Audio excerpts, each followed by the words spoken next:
We gather here tonight to bring women back to their rightful place. The Testaments, a new Hulu original series from the executive producers of The Handmaid's Tale. It's easier to accept a story than believe that the people around you are monsters. The battle isn't over. There comes a time when you have to take action, when you have to choose your own destiny. Never quite as it seems. Watch the new Hulu original series, The Testaments, streaming on Hulu and Hulu on Disney Plus for bundle subscribers. Terms apply.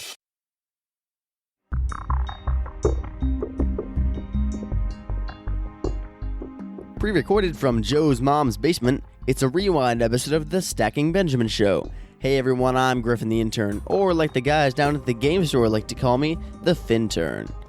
I don't know what type of party Doug had this past weekend for the Administrative Professionals Day, but this place is a mess. I couldn't find a note or anything about what my job entailed today, so I had to get a little creative. I hope the guys don't mind too much, but in the spirit of a dirty basement, I found this Stacking Benjamins episode. The Dirty History of Money with New York Times bestselling author and Grammy Award winner Kabir Sehgal. You might consider going cashless after listening to this episode, but that's not all. The guys also answered a question on financial resources for our Canadian friends, and there's always Doug's trivia. One more thing, disregard any investment info or giveaway mentions because this episode was first released in November of 2015. Enjoy, Fintern out.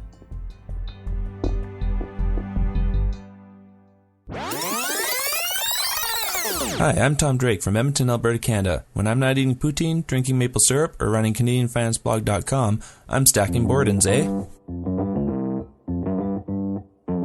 Live from Joe's parents' half-finished basement, it's the Stacking Benjamin Show.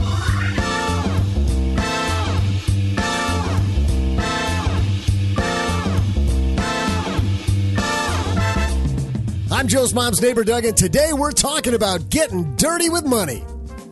Oh, shoot, no. Sorry, there's a smudge in my notes from my donut. Actually, we're talking about the dirty side of money, not getting dirty with money. But trust me, folks, I've done that before. It's way more fun. But anyway, check out our guests. Kabir Sehgal. Headlines. A love letter to radical personal finance. A letter from one of our friends north of the border, don't you know? And my awesome money trivia. And now a couple of guys who could use a little lesson about money. Joe and O-G-G-G-G-G.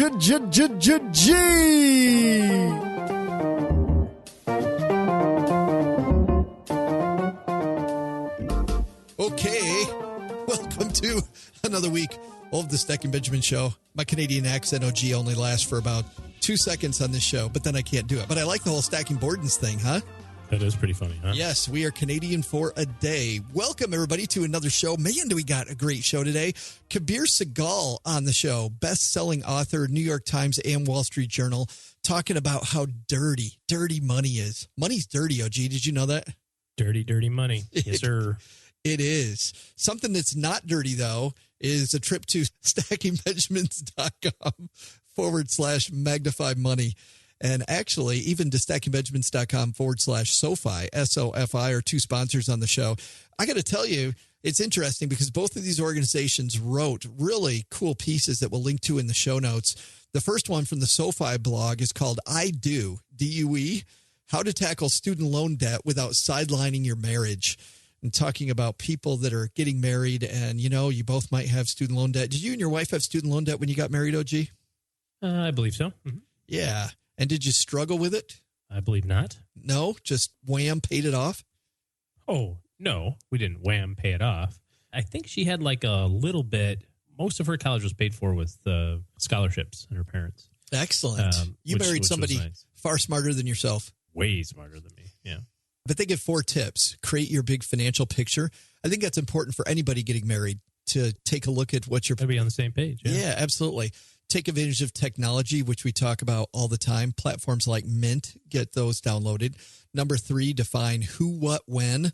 Whether your finances are separate or combined, you need to agree on how to collectively pay all your financial obligations, decide who pays what. Now, in a lot of marriages, you know, our friends Derek and Carrie Olson believe that one bank account. How do you feel about that? One bank account, several bank accounts? Well, we have several, but it's not out of purposes of this is my money and this is her money. We have different bank accounts for different reasons, but partially with businesses and that sort of thing, kind of separating that sort of stuff. But we do have one main kind of go-to checking account. That's ours. We do the whole charge everything and pay it off at the end of the month. And we kind of divvy up the bills a little bit. My wife is in charge of, so to speak, in charge of paying the mortgage with her income, and I'm in charge of paying everything else. So that's kind of how we earmark it in our brains, although all the money goes in the same bank account and it comes out on the same day. But I like that, though, because it fits your lifestyle. And I think the answer isn't as hard and fast as some people think that it is, that it really comes down to the family and actually, but thinking logically through it, what's going to work for your family. Right. The tip number 5, be on the same team. That's stackingbenjamins.com/SOFI. Of course, they are the number one place to turn to when you've got student loan debt, need a mortgage, or to take out personal loans. And the way we know that is because we went to stackingbenjamins.com/magnify money. Nick Clements and the team over there rate checking accounts, savings accounts, all types of personal loan, credit cards. If you've got a financial tool that you use, you want to head to stackingbenjamins.com/magnify money. But on the same note, Nick wrote this piece, how a good credit score can make you a better partner. So SoFi talking about I do and student loans together, OG, but also how a good credit score makes you a better partner. It turns out that research from Equifax shows people with good credit scores are more likely to get married, and couples with good credit scores are more likely to stay married. I think that's pretty important. Well, I think that's, is that one of those chicken or egg things, with the whole concept that a lot of divorces, a lot of marital troubles are centered around money. And if you have bad credit score, generally that's because you have bad money habits. Is that kind of... But listen to this. Kind of the cause or the effect People tend to find partners who have similar credit scores to themselves. So even when you're going through selecting a partner, you find somebody who's like you immediately. It's just like the Bachelorette, right? So you go, will you accept this rose? And you have like a little sign hanging around you that has my FICO score is 682. And then she's like, no, I will not accept that rose. I am sorry. I got a 725. It doesn't make the cutoff. I married up in the credit score department. Congratulations. Also. Number 3, couples with mismatches in their credit scores are more likely to separate. So, but luckily you were able to hang on there. Yeah. So good stuff there. I dragged her down to my level. I'll link to both of those. And by the way, something that Nick says is that everybody talks about free ways to get your FICO score. There are actually banks and credit unions that provide those for free, and Magnify Money provides a list of where you can find those for free, along with everything else. stackingbenjamins.com/magnify money. Good stuff. And we'll link to both of those articles from our sponsors in our show notes. But for now, we got some headlines, man. We got to get moving. Hello, darlings. And now it's time for your favorite part of the show, our Stacking Benjamins headlines. Our first headline comes from Huffington Post. This was interesting. It's from their travel section. Christopher Elliott wrote it. Why you should cut up your Affinity Travel credit card. You have an Affinity Travel credit card, OG? No, I have probably 17 of them. Yeah, I have 2 different Affinity Travel credit cards. So this interests me. The piece says, a recent poll bears out something I already believe to be true and I'm happy to see. Consumers are finally losing their enthusiasm for airline and other affinity credit cards.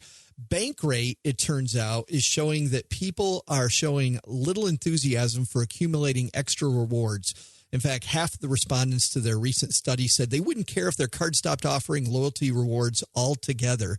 It turns out that there's been a rise in blackout dates. Of course, a lot of the airline cards have changed their program because people used to accumulate tons and tons of points, and they made it a lot less attractive. And now, like this one person they talked to said, Dick Martin said this, the points required for any flight were quite high, and I also paid $70 a year for the privilege of having the card.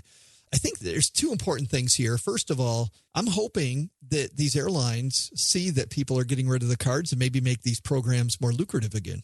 I think there's a couple of things to think about when it comes to picking kind of reward cards. I don't agree with Dave Ramsey on everything, but one of the things that he said that stuck with me years ago was you'll never get rich on Discovery Card points. And if you're going to have a travel Visa card or a travel MasterCard or something like that that earns you points, I think that you have to do it for a specific purpose and know what you're doing it for. Just having the Umpty Frats airline credit card just to have it is pretty useless because you do have that high fee. There's usually a $100 fee or an $80 fee or something like that that goes along with it. And if you're not actively using that as a strategy to say, okay, here's how I'm going to maximize this for the specific purpose, I think you're missing out. And there's a lot of places online that will kind of help guide you in that department. If you're saying, okay, I need to, I want to raise enough points, so to speak, to fly to Hawaii first class. You can look up what that is and you can figure out how to do that. And you can do that without spending $200,000 on your Southwest credit card, So there's people who do that, travel hacking.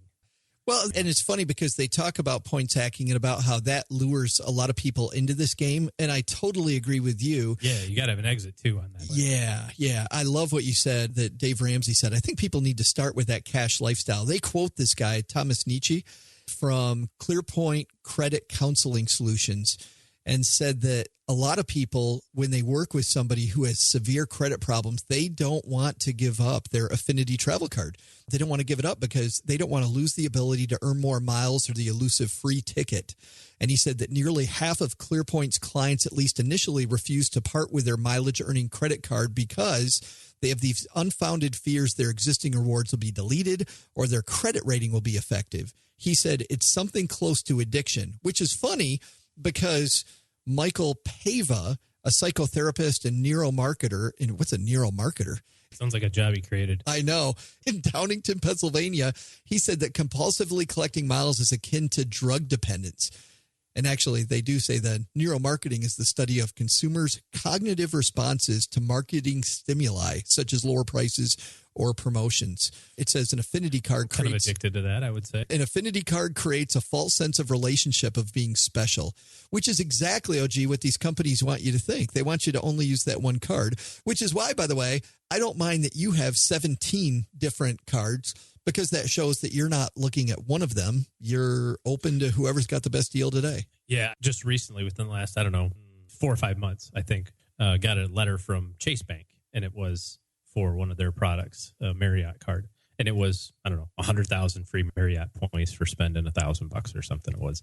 So my wife and I each got one, and there's 200,000 Marriott points. Well, my gosh, that's 10 days in a really nice hotel for free. I'm going to spend $2,000 in the next 3 months on a charge card anyway. So we spent our $1,000 each, paid it off, of course, put it in the drawer. And when that thing comes due next year for its annual fee, we'll cut that off and gone. Do that. Gone. Yeah, do not think this is a relationship because, like Dave Ramsey said, It's like a lady of the night relationship. you use them for what they're worth. And then All right, I got to move on quick. Our next article comes from Crowdfund Insider. ING and Kabbage partner to bring platform lending to Europe's small businesses. First stop is Spain. I found this interesting, OG, because, a couple weeks ago when we were talking about how technology is changing the game, I think this is more proof. True to its name, Kabbage is growing and growing, partnering now with ING. Last week, Kabbage announced a $135 million equity raise led by Reverence Capital Partners as well as ING. They are working with ING in Spain, allowing small businesses to access the capital they need in real time. ING and Kabbage will jointly provide capital through the platform, which aligns their respective interests and creates a unique arrangement in the industry. The companies plan to expand the program to other countries after a successful launch in Spain. There is no doubt in my mind that these banks, as Carol Rollini said when she was on our show, that banks have to get on board.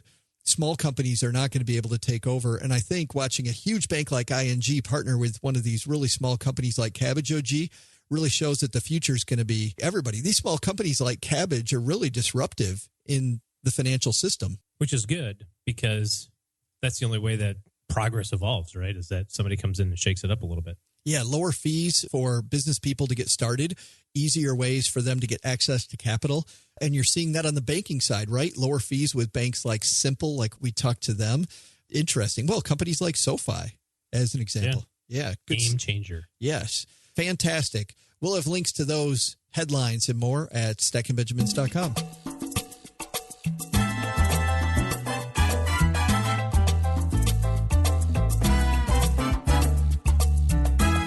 We use money every day, but do you ever stop and think about, what is this money thing all about? You ever really think about that? What is this money thing all about? No, I don't get that philosophical. Yeah, on a deeper level, what does it all mean? Where does money come from? What's the history of money? Nope, not on a philosophical level, not on a deeper level. I just think, give me my dang Chick-fil-A sandwich. Let's go. Chop, chop. Yes, I will have whipped cream and cherry on my. I love that. Whenever I get my fufu drink, by the way, I always get it with non-fat milk. And then they say, but would you like the whipped cream? Oh, are you kidding me? I want the whipped cream. Duh. Of course I do. Well, the whipped cream on this show, it's such a bad transition. Coming down to the basement, Kabir Sehgal. He is the New York Times and Wall Street Journal best-selling author of Coin, The Rich Life of Money and How Its History Shaped Us. Coming down to talk about dirty money. Dirty Money Monday. Dirty. It's so dirty. I like it when you're so dirty.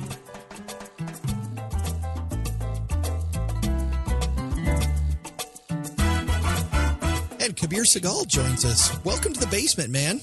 Thank you for having me. I really appreciate it. Well, I'm glad you would come down here. Mom absolutely loves the book. And I have to tell you that something that you don't know is that this month we're raising money for cancer research. And you know somebody fighting cancer. I believe you know somebody. Let me ask you this, I guess. Do you know President Carter? I do, actually. In fact, I was with him just about a month ago. How did you take that news, being somebody that knows him? Well, first of all, even before we get to President Carter's news, which I found so sad, and he handled it, of course, with so much grace, going public with it. How did you first meet President Carter? Grew up in Atlanta, and I also worked on the John Kerry presidential campaign as a speechwriter and as an assistant on that campaign. So I got to know a lot of the Georgia Democrats and the Georgia political establishment on the campaign.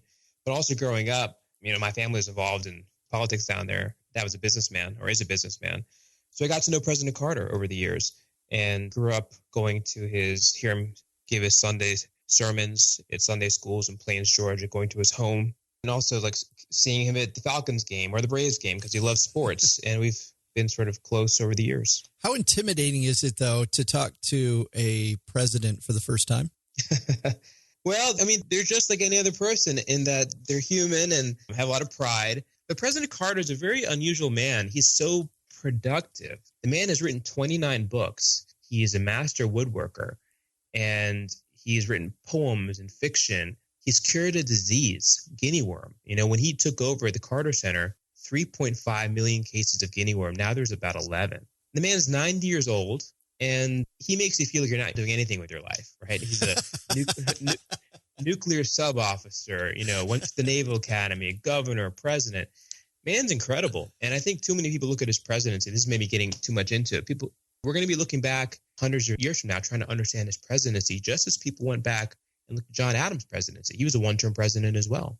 So he's a very smart man, and I really like the man and what he stands for. But it's funny, Kabir, that you never hear people say ill things about him. Everybody who's come in contact with that man, it seems, talks about the same thing that you do about how driven he is and how amazing a person he is. Yeah, he's an incredible humanitarian.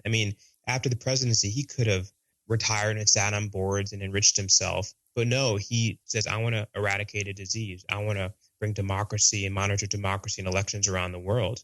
And it's kind of like an old Southern gentleman in the best way that he's like, a peanut farmer, wakes up, looks at the crops, wakes up in the morning. The morning I met with him about a month ago, it was a really kind of a moving experience.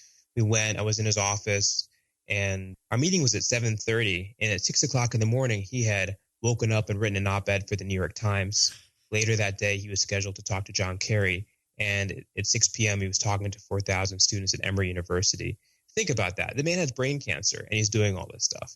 I don't think it surprises you then that he's handling it with so much grace. Yeah, which is phenomenal. My concern is his wife, Rosalind, and it's tough on her and it's tough on the family. But President Carter, there was a moment there where we were talking, and he was just sort of staring out into, there's this sort of tree that is outside his office, and he looked at it. He said, that tree is the most beautiful tree I've ever seen. And in that moment, he thought that, man, he's really thinking about his own mortality. And I never heard him talk like that. But it's definitely, he's taking it with grace, and he's definitely kind of coming to grips with, he's lived an incredible life. But if anyone's going to beat cancer, any 9-year-old is going to beat cancer, Jimmy Carter's the man who's going to do it. I think he would be.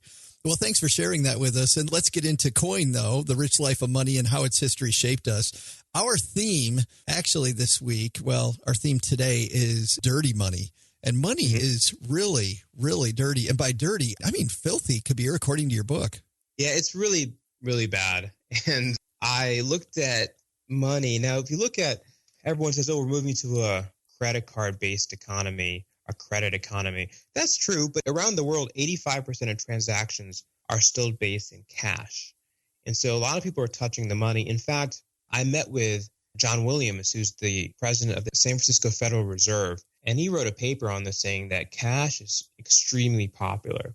Even throughout the 2008 financial crisis, people were hoarding $100 bills. And what happens? Why do people do that? Because cash is anonymous, but it's also very dirty. And so they've looked at money circulating in Manhattan, pulled money out of ATMs, and they swabbed it, and they found that there are 3,000 different microbes on the money. Microbes involved with staph infections, involved with pneumonia, acne. There's even 1.5 billion DNA markers on money.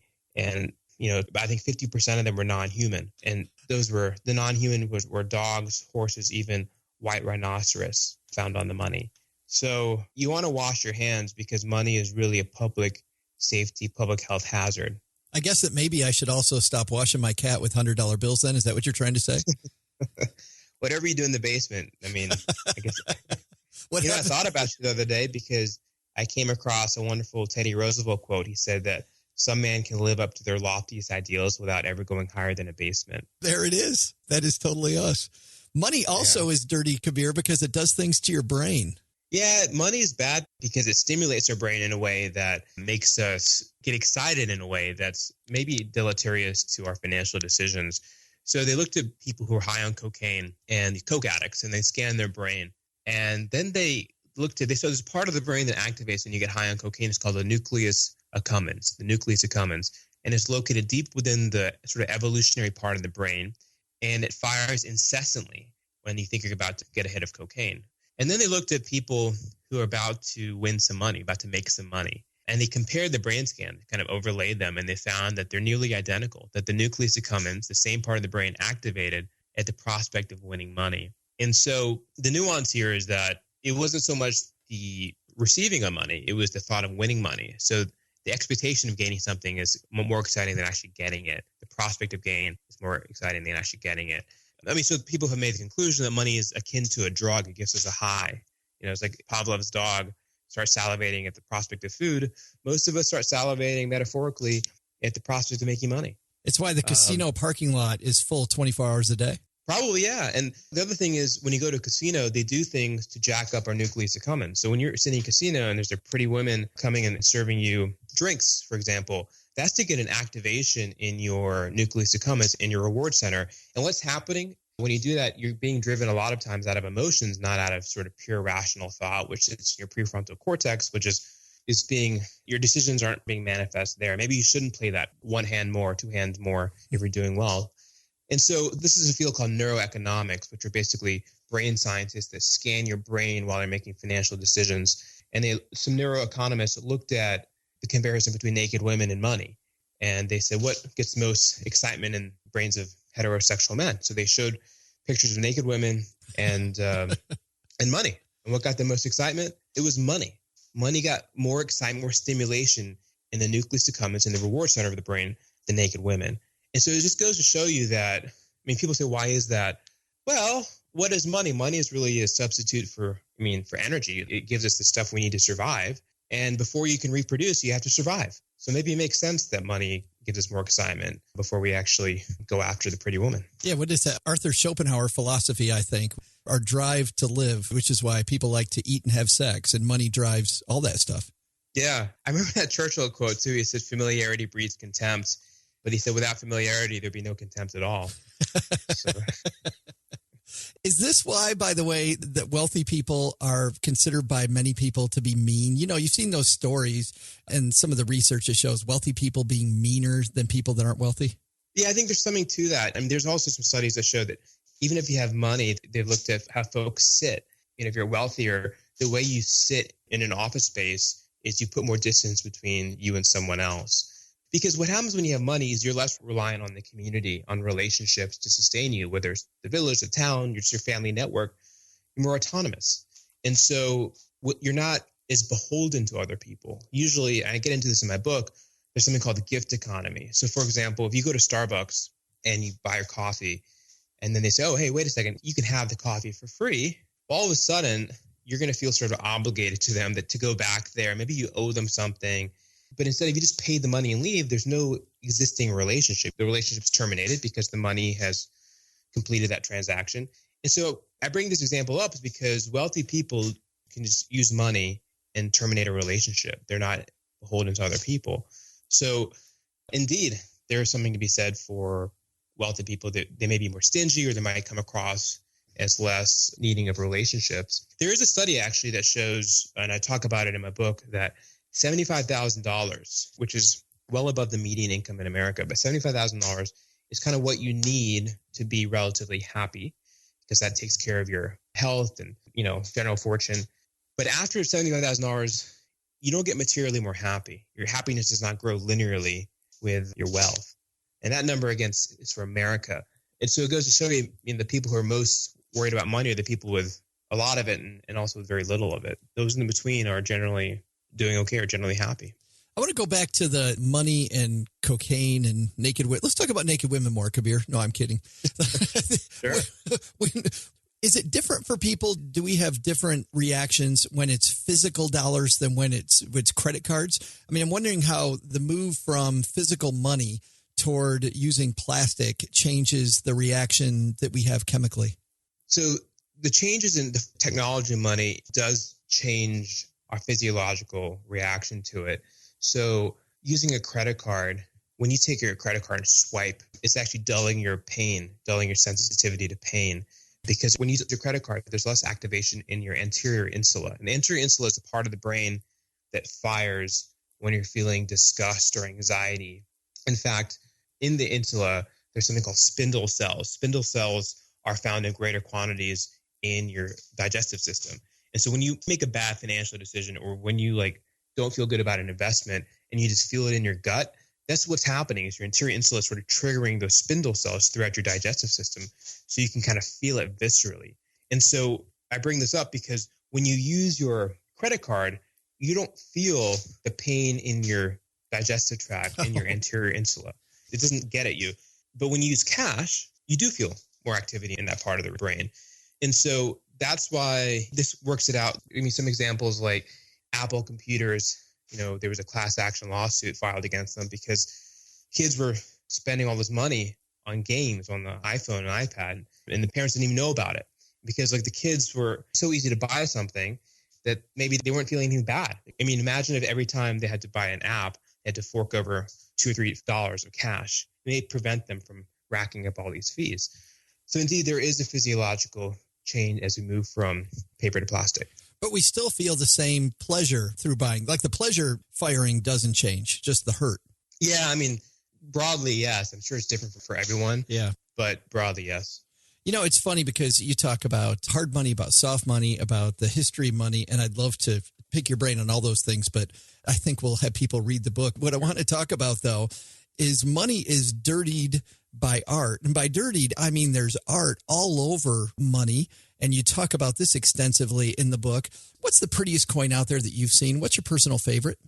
In writing my book, I traveled to over 25 countries. I was a banker at JP Morgan, and it took me around the world. And I had the good fortune of meeting coin collectors. Almost everywhere I went, I asked a coin collector, what is your favorite coin? How does it represent the society in which you live? And it's kind of random, but probably the most interesting coin I found was in the Philippines. It's called a counter-stamped coin. And what's so fascinating about this is because on this one coin, you can see literally civilizations colliding. What do I mean by that? So during that time, around the 1830s, Philippines was a colony of Spain. And also during that time, Spain was taking money. All the metals in the world were coming from its colonies in Latin America, like Colombia and Mexico. But these colonies were revolting against Spain. So what happened is these colonies started printing on their metal coins like revolutionary mottos. And so Spain was like, well, wait a second, we still need these coins to distribute in the Philippines.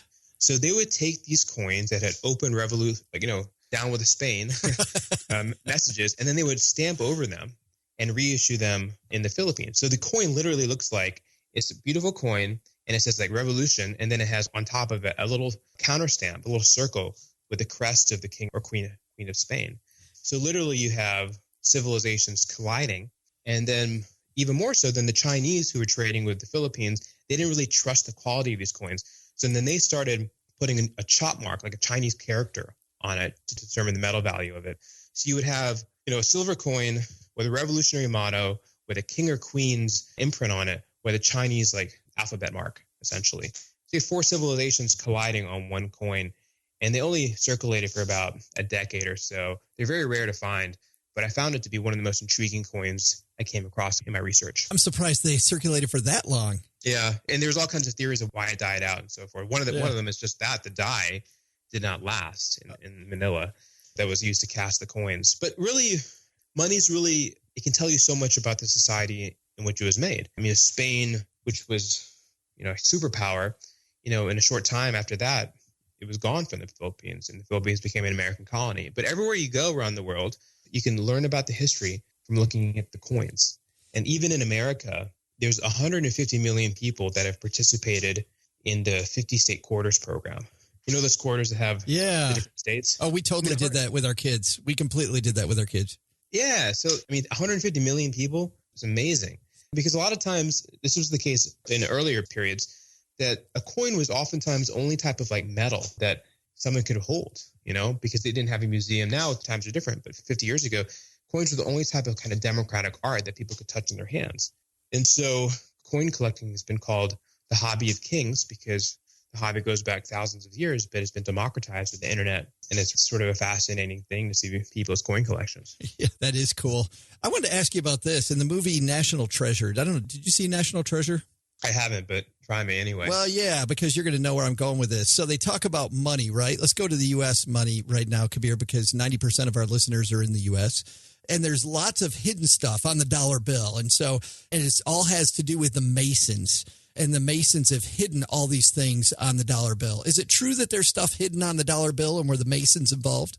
It's true that this stuff are hidden, but it still remains to be seen if it was Masonic symbols. I mean, the pyramid seems to be a Masonic symbol, but some of the things that people have attributed to the Masons don't stem from the Masons. So the Masons tend to get a little more credit than what they actually came up with. But actually, one of the things that I found fascinating, and I doubt it's in that movie, is the crest. If you look at the back of a dollar bill, the Great Seal of America has an eagle on it, and in its beak, it's holding a ribbon, and it says E pluribus unum.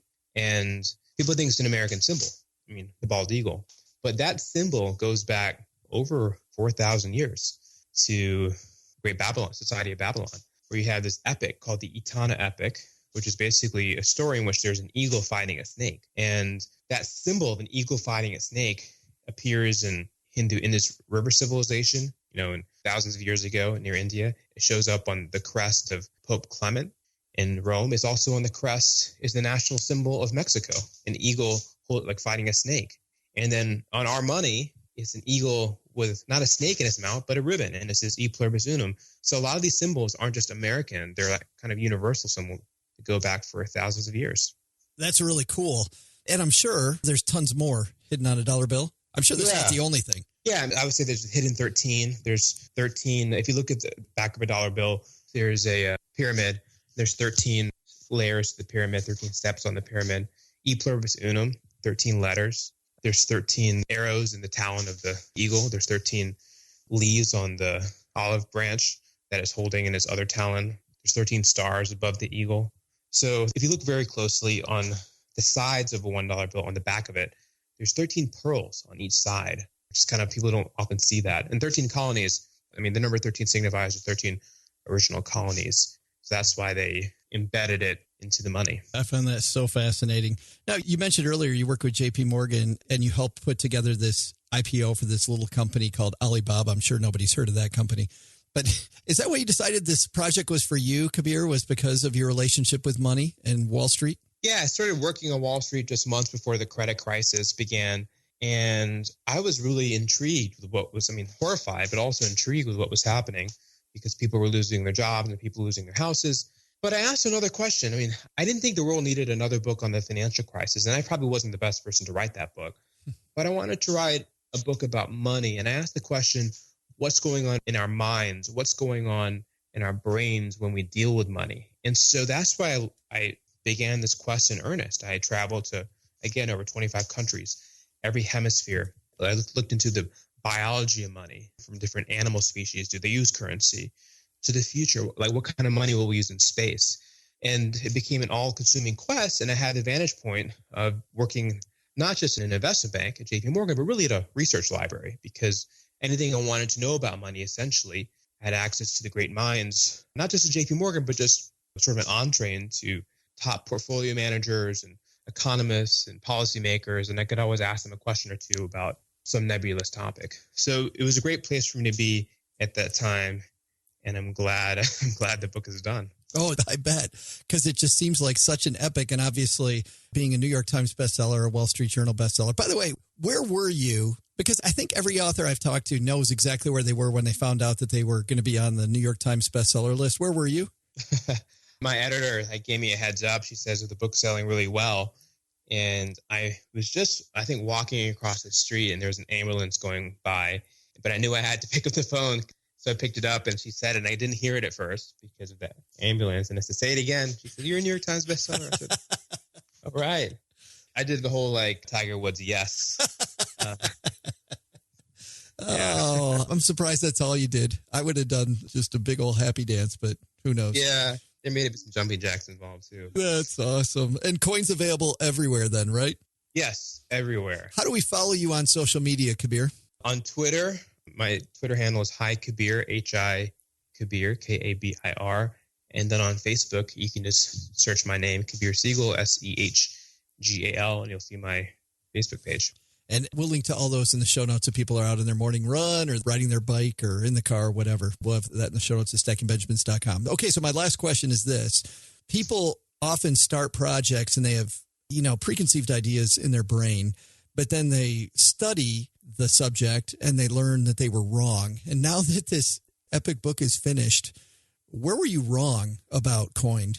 I was wrong in thinking about the history of money in that, Adam Smith and even Aristotle said that money was invented to replace bartering. And that's sort of what we always learn in Economics 101, that, I have an apple, you have an orange, let's do the trade, and it's bartering. But there's been anthropologists that go back and have looked at this. And one of them at the University of Cambridge says, wait a second, there's actually never been a society in the history of the world that's ever existed when bartering was used as the principal means of exchange. I mean, bartering is what you do with someone you're never going to see again. And so I looked at, what does she mean by this? And she says, well, people do favors for each other. Debt, social debt is the first type of currency, like the gift economy. And I started realizing as I travel the world that almost universally people think about money as a measurement of debt. Just as you think about a mile or a kilometer as a measurement of distance, think about money as a measurement of debt, social debt, financial debt. And so I started to see the link between money and debt as so fundamental to understanding the idea and concept of money, that it wasn't bartering that led to money. It was debt that led to money. And that's why I think it's a fundamental finding the new scholarship around history of money. Hey, everybody, it's Joe's mom's neighbor, Doug, with today's awesome trivia. Since we're talking about the history of money, what's the oldest coin in the world?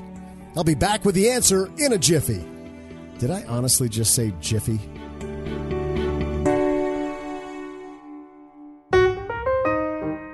Hey, Stackers, it's time in the show for us to help you solve your money problems. First of all, if you're somebody with a bunch of credit card debt, you've got to change that behavior. Let's work on changing it. The first thing we have to do is get open. And we asked Nick Clement, the CEO of Magnify Money, head to stackingbenjamins.com/Magnify Money to reach them, why people don't talk about their credit card debt. I know. I wish we would. If you remember when you're in school and you look left and you look right, and one of these people will. Well, one of these people will have credit card debt, and it probably will be you at some point in your life. And because we don't talk about it, because we're so ashamed, we're so embarrassed, what we end up doing is nothing. We stay put. We don't come up with a plan to get out of it. We don't negotiate better deals and refinance. And so it just becomes this horrible, quiet problem that can make someone feel awful. You shouldn't be ashamed. Almost 1 out of 2 people have it. Speak up. And only when you talk about it and deal with it can you get out of the problem. So, of course, we don't talk about it. But you know what? If you don't hold yourself accountable, you'll get nowhere. Then once you decide that it's time to make things better, head to stackingbenjamins.com/Magnify Money for not just better credit card options with 0% interest rates to help surf your debt to lower rate, but also for better savings accounts and checking accounts.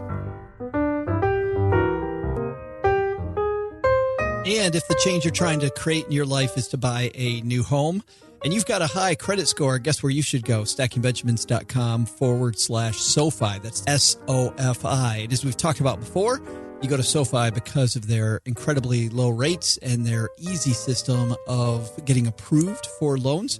You'll know in most cases within 10 minutes. But we asked Dan Macklin exactly what types of loans they have on mortgages. SoFi offers a 30-year fixed and a 15-year fixed and a 7/1 adjustable rate mortgage. The key difference with our mortgages is we require as little as 10% down payment on those mortgages. So you may only have 10% of the purchase price, and that can be good enough for SoFi. And importantly, we don't charge any mortgage insurance. So for many people who haven't yet saved up a huge down payment, we're a great option. StackingBenjamins.com/SoFi, SOFI. When your change in your life is either a new house, refinancing student loans, or taking out a personal loan to get rid of debt.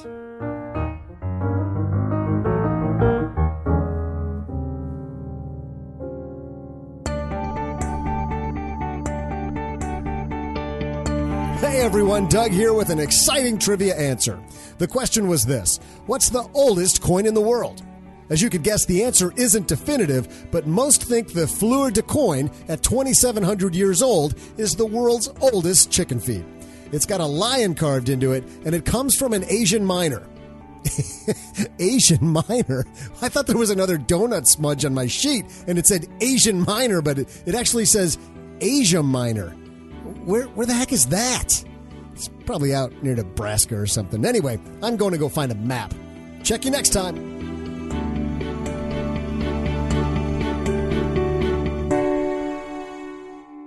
Big thanks to Kabir Sehgal for joining us down in the basement.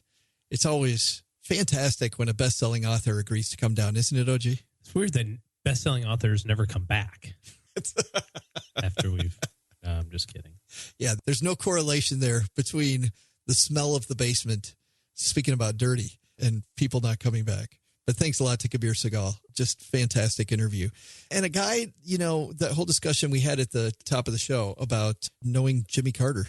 I mean, that's just, what would you do if you walked into a room for the first time with former U.S. president? I mean, that would be... It's kind of cool, huh? Yeah, it's pretty wild.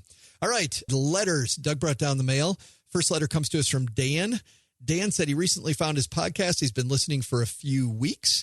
The way we present information is entertaining, and the topics have been interesting and very applicable. Our recent podcast on student loans and the 5 worst rules of thumb were really great.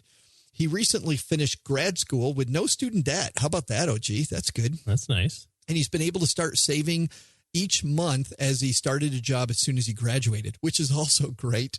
The only catch is that outside of the 5% he puts away through an RRSP program at work, he's from Canada. So he's stacking Bordens, not Benjamins. Mm-hmm. How about that? Okay, so we got to change this because he didn't actually write this letter that way. I read that all wrong. He said, I don't know where I should be putting the rest. I come from an old school family where GICs rule the day, and trusting a mutual fund advisor isn't wise. Too many secrets. I would really like to try and develop some long-term strategies, don't you know, so that my money's working for me. That's not very good, is it? That's terrible. Yep. Yeah, that's rotten. I'll stop. So that my money's working for me, but don't know where to start. With most people my age fighting to pay off student debt, most of the things I read is directed at younger people, and those are about debt, and much of the other literature is directed toward baby boomers and retirement. So, do we know of any resources? Canadian content, of course, would be extra helpful that might be useful to start him on the right track. He'd like to start learning about more options and develop a long-term strategy and his own opinions for saving in the future. He can see long-term goals being buying a house, ensuring he can take care of his family, and continue to have resources to spend his free time whitewater kayaking. How fun does that sound? Anything would be great. Thanks a lot for the question. So what do you think? Let's help Dan out. Well, a couple of things. First of all, the reason that those GICs look so attractive is because they have guarantees behind them, right? And people like to have guarantees, and things that are unguaranteed or non-guaranteed, I should say. The reason that sometimes other investments might seem a little scarier or untrustworthy is a lot of times people don't spend enough time understanding what they are. Like the mechanics behind them and how they work. Mutual funds in general are pretty well regulated. And you can read through the disclosure documents and find almost any piece of information that you want about that product. So I wouldn't turn away from mutual funds. I don't know that he was saying that in particular. I think he was talking more about mutual fund advisors. He thinks they have too many secrets about how they're really paid. Yeah, maybe. I can understand that, but it's in there. The disclosure stuff is in there. It tells you exactly how everybody's paid and how they make decisions and that sort of thing. Right. You have to invest in investments over a long period of time that are going to outpace inflation. Otherwise, to your point, what you always talk about, you end up having to save exactly the amount of money. You never use that compounding effect of some bigger growth things. So a lot of different resources. Canada certainly has certified financial planners. They have fee-only financial advisors in Canada, National Association of Fee-Only Planners. There's a lot of different places where you can turn to for professional advice. If you're looking for information on your own, I would look at kind of bigger picture stuff, kind of philosophical stuff, kind of right out the gate. I would read things like The Millionaire Next Door, and just from a behavior standpoint, learn how wealthy people build their lifestyles. And that doesn't matter which country you live in. I mean, anybody listening to this show, no matter where you live. You know, I would look for information and books from professionals that you hear about all the time. We've had Rick Edelman, for example. He's got a great book on how money really works called Truth About Money. So if you're going after an education type background, I would start real broad-based and build the philosophical base of how you're going to think about money and finances in your lifetime. And then if you're looking for technical expertise, you can kind of dive into that if you really want. But I think you'd probably be able to find a professional advisor out there that will kind of sync with the way that you're thinking about things. Not much to add there on what OG said, Dan, but I also think that my favorite Canadian resource when it comes to books, love the Rick Edelman idea. I love The Millionaire Next Door. I really like David Chilton, probably my favorite Canadian writer about this topic. And his book is called The Wealthy Barber. And he just did a new edition of The Wealthy Barber not that long ago. And The Wealthy Barber is such a great book about making the most of your money. And I like some of the things that they say. The two things that David Chilton says that I really like are your plan should fit on a napkin, right? And definitely not the entire plan, because I remember when I'd help clients develop a financial plan, we would build these milestones. And of course, I'd include in the plan all of the work behind how we came up with a milestone.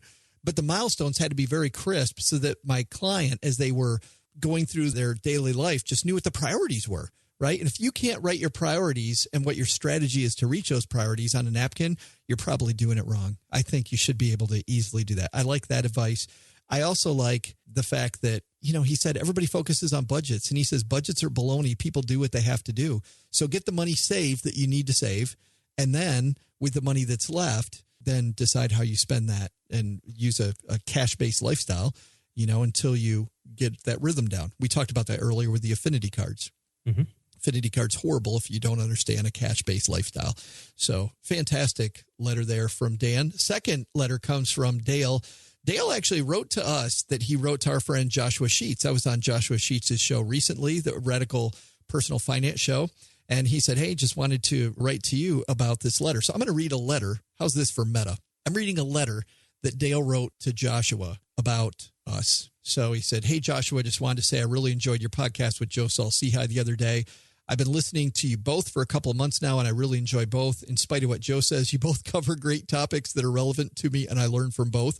Of course, he's referring to the fact that I talked about we don't teach anything on our show. Definitely not our goal. He decided to get his financial act together earlier this year, and Dave Ramsey's book and podcast was a motivating factor. However, he no longer feels the need to go to the whipping post with Dave. And as Joe mentioned, I've graduated to a big boy conversation about money. I can do the right things with money. I was just never motivated to do so until now. So I turned to folks like you and Joe for some grown-up conversations on my money and how to best manage it. I wanted to bring that up, OG, because I want to be clear about, because I often get to talk about this stuff on other people's show, but because we address so many different things on Stacking Benjamins, I don't get to talk about this, which is that people like Dave Ramsey and Susie Orman are fantastic places to start. And we talk about the launch pad of life. But once your rocket ship's taken off, you graduate from that lifestyle to things that will serve you better. I think Dave is a great place to start technically, but you got to agree with me when it comes to choosing the right funds to reach your goal. I'm not really that excited about Dave's advice. Are you? On the mutual fund side? No. Yeah. No, I'm really not. And definitely Susie Orman, when you're talking about investing, holy cow. not fantastic there. But her approach on the healthy respect for a dollar and taking your money and lining it up in your wallet just so that you have that tangible. Now, after what Kabir Sehgal said today, I don't know that I want to put my hands all over my money. You got to wear those like UV protected gloves. That's right. Wear a whole bodysuit, right? And then like a hazmat suit. But lining up your money and getting that tactile feel and the respect for the actual dollar, I think is a great lesson for people to start with. But then graduate to people like Rick Edelman or to somebody like, people run into trouble when they start off with somebody like Jim Cramer, Well, like I said to our last writer, Dan, yeah. You have to have that philosophical base of how you feel about the way that you're going to behave overall with money. And when you have that, then the rest of the decisions fall into that kind of those values that you've created for yourself. If you say, okay, I want to be like the millionaire next door, and you read through that, you read Dr. Stanley's stuff, you say, that's what I want to do. That's how I want to shape my life. And then you go to the jewelry store and say, boy, but that's a nice $3,000 watch. You would feel the conflict in there and say, okay, but that doesn't line up with the value that I have of this. Right. Not to say that there's anything wrong with $3,000 watches. I'm sure they're very nice. But people who want to be middle-class millionaires or the millionaire next door don't drive brand new Mercedes every year. That's not what they do. So you got to get that kind of base knowledge, the base kind of philosophical stuff first before you dive into option call put spread trading. That's what I was going to say. CNC. Yeah, I love the Motley Fool guys, and I love the Motley Fool approach, but start with Dave Ramsey before you go to the Motley Fool. Yeah, good stuff. Thanks to both of those guys, Dale and Dan, for sharing. It's D-Day on the podcast. Dale and Dan on the show, and Canadian Day on the show. How about that, eh? Good stuff.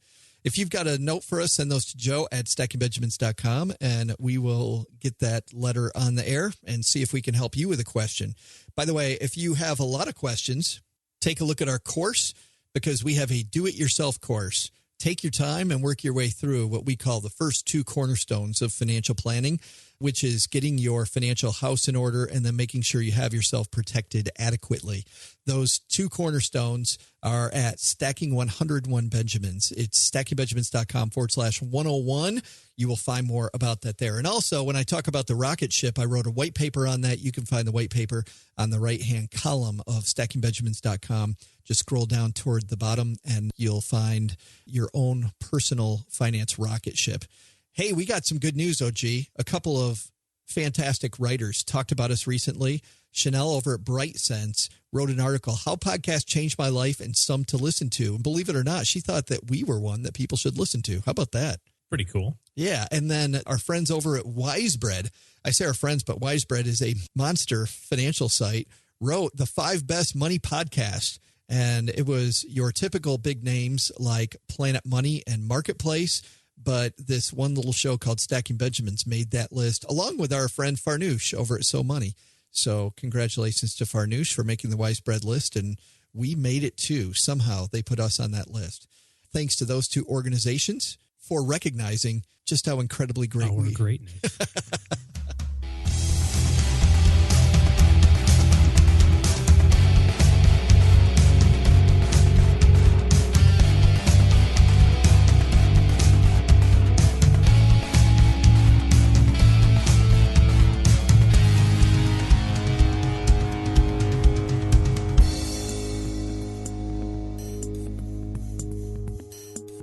That's it, OG. Another show. And there's a lot of so what's. November, huh? I can't believe it. We should talk about that because at the beginning of the show, we started off with Farnoosh and I, even before the beginning. I hope that people will help us, and not just because we're in this epic battle with Farnoosh and So Money, but because of the fact that it's great to give back and love the Texas 4000 message. Head to stackingbenjamins.com/Texas and the number 4000 4000. We're going to have Shelby on the show. I mentioned her, the woman that we're helping raise money. And by the way, it's funny. So why are we helping Shelby? None of this money actually goes to Shelby. It all goes to the Texas 4000. But these riders ride on behalf of people. They ride for individuals. And Shelby has a great story. We're going to have Shelby on the show later this week to talk about her amazing story. And you'll see why we want to help her raise money for cancer research. So good stuff there. But it's time for your favorite part of the show, OG, the big so what. what should people have learned from today's show? Why don't I go first? No, I'll go first because you always steal mine, and I want you to have to think about it more. Right. Deal. I didn't know that when we were getting ready for the show. I don't know that we planned on this, but we had a couple of discussions about it, about your philosophy about money and how you want to be as you grow up with money, so to speak. And we don't spend a lot of time on that. A lot of time we spend time on tactical things, right? Like getting the best interest rate on this or finding the best advice on this. But I think that's a good place to start. And if it's been a while since you've read some of those kind of broader based philosophical books about money or heard some of those things about money, might be a good time to go back to that and really kind of get back to it. There's a number of books that I read every single year just for the grounding that they provide. And, you know, a piece of that is how you feel about money and how you want to be around it. So, no, I think that that's fantastic. The other is fantastic because I said it. You didn't even have to think it. I mean, you just know in your soul that if it comes from me, it is fantastic. So here's my big so what. Canadians are a lot like Americans. Nice people, but GICs and RRSPs, you know, very, very similar. Should we all hold hands and sing We Are the World now? Good stuff, eh? Okay. Do my bed. Thanks to Tom Drake for an awesome introduction today. Thanks to Kabir Sehgal for coming on the show. You can learn more about Coined at our show notes page, stackingbenjamins.com. You'll, by the way, get his information and his book and some cool stuff from Yoram Bauman, who's going to be coming to the basement on Wednesday. Yoram Bauman is the stand-up comedian economist, and we're going to be telling economic jokes. Remember how we had the Planet Money guys on in the spring and they bombed? Well, they weren't the experts. Now we got the guy that really knows what he's talking about. So right. It's going to be great. That's coming up on Wednesday, Stacking Benjamins.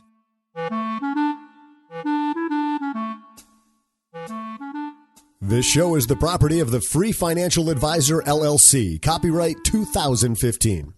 This show was edited by Joe Salcihai and Isabella Bianca.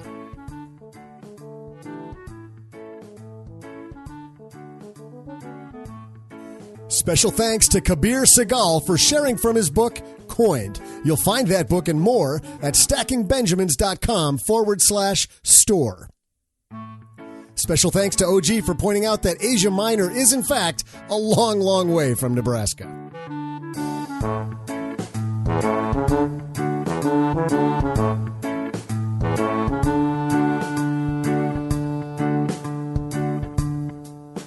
For all of us here at News Center 4, I'm Ron Burgundy. You stay classy, San Diego.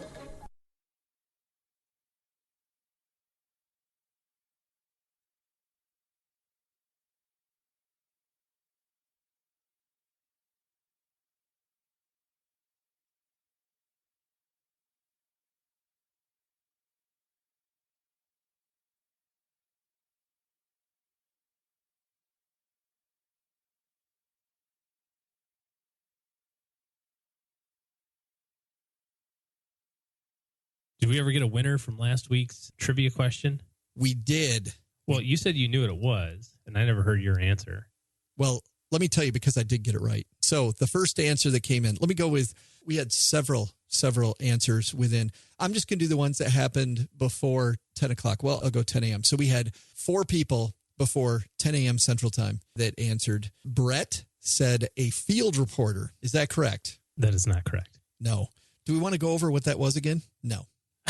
I don't have it in front of me. I could find it. No, that's fine. James, 10 minutes before him, said a reporter. That also not correct. Dustin, at 7:30 in the morning, said a meteorologist. That's a good also one, too. Not correct. Because you just talk about what? Rain or shine, whatever in there. Yeah, that was not it. And our correct answer was actually the very first one I got at 5:30 a.m., up early Jeebus. And going at it. Ryan said the answer to OG's question is a referee or umpire. That's what I guessed. Yeah, that's not right. It is a news reporter. Was it really a news reporter? Yeah. You got to be kidding me. It's not a referee? No. I'll get it out and read it again. I thought for sure because it was the big event and your crew, right? There's a referee crew and umpire crew, and it didn't matter what it was. We always try to tell the truth. I was sure that was a referee. No. Well, I mean, I didn't create this on my own. I understand that, which means that James actually was correct. Well, you said field reporter, and then you said reporter, and I was like, picky are you wanting to get on this? Well, no, I'm saying, that's because I thought it was umpire or referee. Oh, okay. So, yeah, I would say reporters probably. James, you were the first one to get it. James, write me, joe@stackingbenjamins.com. As soon as you hear this, I will write you back. I guess we should script this maybe a little bit in advance so that we actually know what the right answer was. But that's fine because I didn't write anybody back. I didn't say that they were correct. Nope, didn't tell Ryan. But I was sure at 5:30 a.m. that Ryan had it. No. How about this one? You're so smart. How about you get this one? This isn't for anything other than your notoriety. You can get into it easily if you're not careful, even though it lacks physical form. Getting out of it can be very difficult, even perilous. What is it? A lie. Close. Trouble. Into trouble, yeah. See, I'm terrible at those. I read those and go, I don't know. I got no idea. All right. So, James, it turns out, James, write me. I'll give you a week to listen to the show. And if I don't hear from you, then I will write you and tell you that you won. But you're taking home our prize pack of the 3 great financial books from Steve Roberts, Football and Financial Planning, from Philip Buchanan, Staying Rich. Love that also. And then the other game, Big Weed, from